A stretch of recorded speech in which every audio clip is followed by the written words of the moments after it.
Assalamualaikum warahmatullahi wabarakatuh. Perkenalkan, nama saya Galih Wibawa. Saya akan membacakan puisi tentang keberhasilan.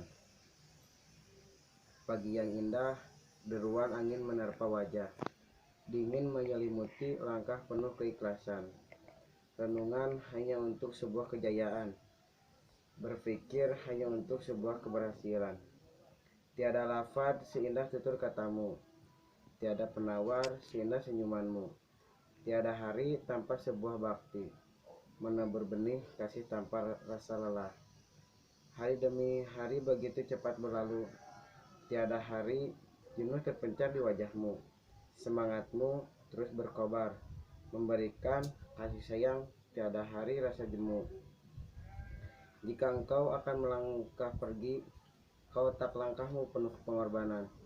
Jika dirimu telah tiada, dirimu kan selalu dikenang. Kau adalah pahlawan tanpa rencana.